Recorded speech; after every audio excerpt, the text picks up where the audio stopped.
በስመ አብ ወወልድ ወመንፈስ ቅዱስ አሐዱ አምላክ አመሰኑ ለመጋቢት በዛቲ ዕለት አይረፈ አባ መከራዊ። አንድ አምላክ በሆነ በአብ በወልድ በመንፈስ ቅዱስ ስም መጋቢት 2 በዚች ቀን የኒቅዮስ ኤጲስቆጶስ አባ መከራዊ በሰማዕትነት ሞተ። ይህም አባት በግብፅ ደቡብ ከምትገኝ ከስሙናይን ከታላላቆቿ ወገን ነው።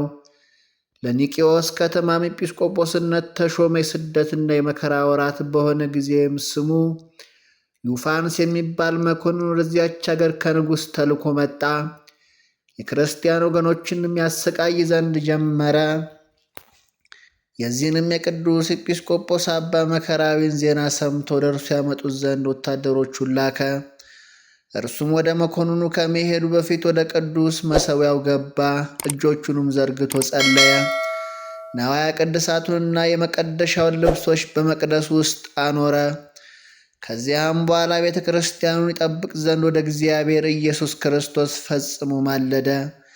በላያችሁ የፀሐይ ብርሃን ይወጣ ዘንድ ያልተዋችሁ የጽዮን ልጅ ደጆች ሆይ ለእግዚአብሔር ቤት ማገልገያ የሆነ ነዋየ ቅድሳቱን ጠብቁ እያለ ታላቅ ለቅሶ በማልቀስ ጮኸ። ከዚህም በኋላ ከንጉሥ መልእክተኞች ጋር ወጥቶ ሄደ። ወደ መኮንኑም ቀረበ። ስለ ስሙና ስለ ሀገሩ ስም ስለ ሥራውም ጠየቀው።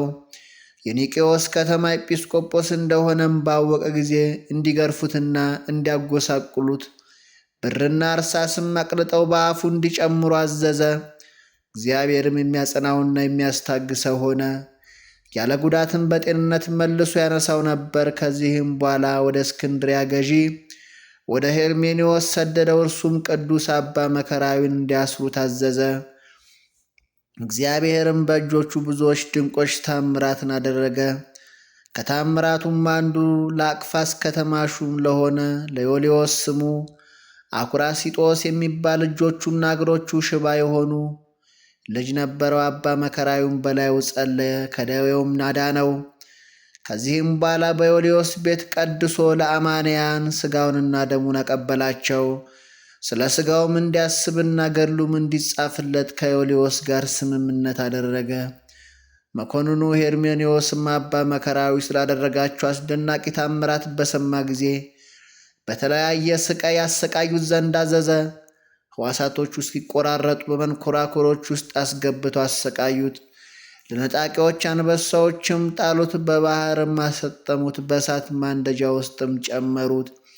ቅዱስ አባ መከራዊ በሥቃይ ሁሉ በክብር ባለቤት በጌታችን በኢየሱስ ክርስቶስ ኃይል የሚታገስና የሚጸና ሆነ። ጌታም ያለ ጉዳት መልሶ በጤንነት ያስነሳው ነበር።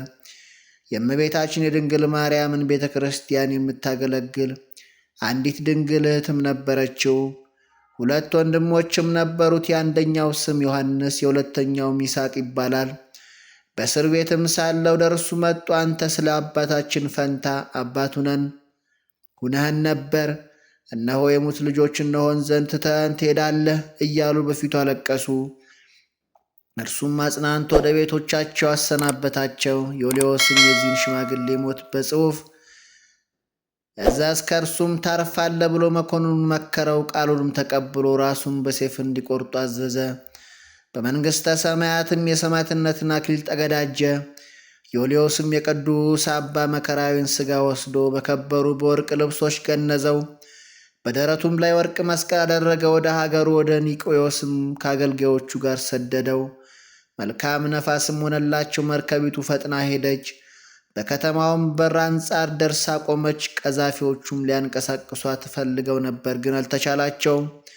አብዝተው በደከሙም ጊዜ ሥጋዬ በውስጡ እንዲኖር እግዚአብሔር የፈቀደው ቦታ ይሄ ነው የሚል ቃል ከበድን ወጣ። ይህንንም ለሀገር ሰዎች ነገሯቸው።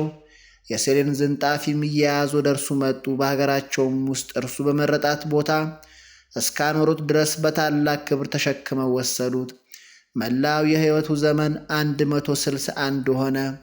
መጻሕፍትን እስከ ተማረ ድረስ 8 ዓመት በዲቁና ሹመት 24 ዓመት። ከዚያም ቅስና ተሹሞ በቅስና አገልግሎት 30 ዓመት ኖረ። ከዚያም በኋላ ኤጲስቆጶስ ሆኖ ተሾመ። በዚህም 69 ዓመት ኑሮ መልካሟ ተጋድሎውን ፈጸመ። የሕይወት አክሊልንም ከክብር ባለቤት ከጌታችን ከኢየሱስ ክርስቶስ ዘንድ ተቀበለ። ጸሎቱ በረከቱ ከእኛ ጋር ይኑር ለዘላለሙ አሜን። ሰላም ለመከራዊ አእምሞቶ ዘስኑ አናብስት መሰጥ ወመንኮራኩራት ዘበበበይኑ እምድረ ገድሎ ፈጸመ ወሰለጠ ጊዜ ርሳኑ እደው መሃይምናን ኪያው ደፈኑ ሀባ መረቶሙ ቃል ወፂያም በርኑ። ዳግመኛም በዚሽ ቀን የሮሃ ሀገር የሆነ የተሰወረውን የሚያይ ቅዱስ ጎርጎርዮስ አረፈ። ይህም ቅዱስ ሰው አስቀድሞ አመፀኛና አጥ ነበረ። ከዚህም በኋላ ከአመፁ ወደ እግዚአብሔር በንስሐ ተመልሶ መነኮሰ።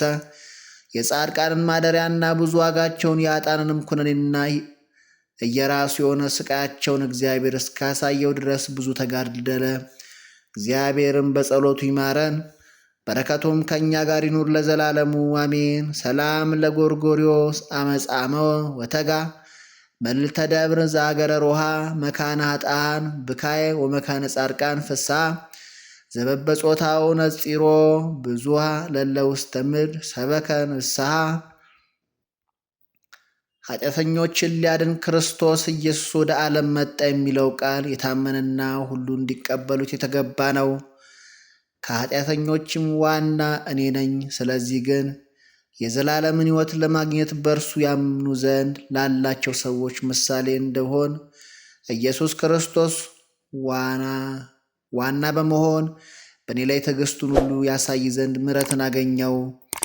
ዛቅረብኩ ማይሌተ አዘኪሬ አእላፈ እምእለ ተጸምዱ ከዘልፈ ለአነብብቶ ከብዘን እዴቴ መጽሐፈ እንተረሳይ ከግዚኦ ጸዲቀ መበለቱ ኩፈ እምእላ ብኡ ቡላን ዘተርፈ ነቢያት ቅዱሳን ወሐዋርያት ጻድቃን ደናግል አዲዮ መነኮሳት ቴራን ባርኩ ባርኮ ጉባኤ ዛቲ መካን እስከ አረጋዊ ልሂቅ ወንዑስ ሕፃን ለተጻፈው በክርታስ ወለዘሃት ጻፎ ወንዘይደርስ ለዘአንበቦ ወለዘተርጎሞ በልሳነ አዲስ ወለዘሰማ ቃሎ በዝነ መንፈስ በጸሎተሙ ማርያም አራቂተ ኩሉ እምባይስ ህቡረ ይማረነ ኢየሱስ ክርስቶስ ህቡረ ይማረነ ኢየሱስ ክርስቶስ ህቡረ ይማረነ ኢየሱስ ክርስቶስ።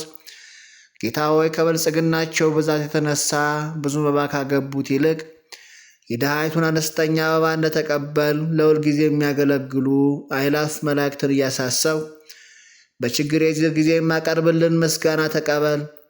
እናንተም ቅዱሳን ነቢያት፣ የወንጌል ሰባኪያን ሐዋርያት፣ ሰማዕታትና ጻድቃን፣ ትጉዋን መላእክት፣ ፍጹማን ደናግል እንዲሁም ደጋጎች መነኮሳት ሆይ ልጅ አዋቂ ሳይለይ የምንሰበሰብበትን የጉባኤ ቦታ ባርኩ። ይህን መጽሐፍ ወረቀት አዘጋጅቶ ብራና ደምጦ የጻፈውና ያጻፈው ከግዕዝ ወደ አማርኛ የተረጎመውን ቃለ ንባቡን በእርጋታ መንፈስና በተመስጦ ሕሊና ያዳመጠ በደለኛን ሁሉ የምታስምር የጌታ እናቱ በማርያም ጸሎት ኢየሱስ ክርስቶስ በአንድነት ይማረን።